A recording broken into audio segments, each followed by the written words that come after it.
Spy agent गंजा यानी कि मैं क्रिसमस की प्रिपरेशन का जायजा लेने के लिए अपनी राह पर निकल चुका था। मैंने चर्च की तैयारियों का जायजा लेना शुरू कर दिया था। स्पाई एजेंट वाली पार की नजर से मैं जायजा ले ही रहा था कि तभी मैंने चर्च की खूबसूरती को रात में देखा और मैं हक्का बक्का रह गया। मेरा स्पाई एजेंट वाला नन्हा दिल बहुत ही ज्यादा खुश हो चुका था, लेकिन तभी मुझे एक सस्पिशियस पर्सन दिखाई दिया जिस पर मुझे शक हो रहा था। मुझे देखते ही बच्चों ने अपना मुंह नई नवेली दुल्हन की तरह ढक लिया और मुझे अपना ससुर समझ लिया, लेकिन मैं उन्हें समझाने की कोशिश कर रहा था कि मैं उनका ससुर नहीं एक स्पाई एजेंट हूँ। ये बात सुनते ही छपरी नाराज हो गया और उसने मुझसे कैमरा छीन लिया।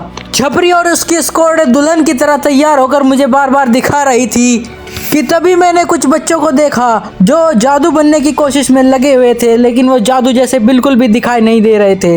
लेकिन तभी मुझे पता चला कि ये तो छपरी और उसकी पूरी की पूरी टीम एक साथ आई है। तभी पीछे पीछे सेंटा अंकल भी आ गए, जिन्हें देखकर मेरा मन बहुत खुश हो गया, लेकिन उन्होंने मुझे एक भी कैंडी नहीं दी। छपरी की स्क्वाड के मेंबर ने मुझे अपना ससुर मानकर मेरा स्वागत किया और मुझे माला पहनाई और बच्चों का सेलिब्रेशन शुरू हो गया। वो नाचने लगे, कूदने लगे, झूमने लगे, जिसमें छपरी अपना रोल एक काले कौवे की तरह निभा रहा था। वो अपने पंख फड़फड़ा रहा था और मुझे दिखा रहा था।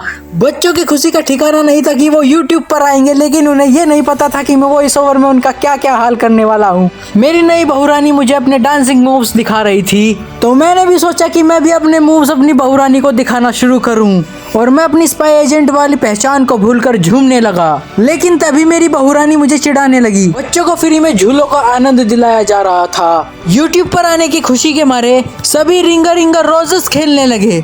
हंसते हुए, झूमते हुए, नाचते हुए, गाते हुए हम लोगों का क्रिसमस का सेलिब्रेशन पूरा हुआ। इसी तरीके के और मजेदार कंटेंट के लिए मुझे सब्सक्राइब करो।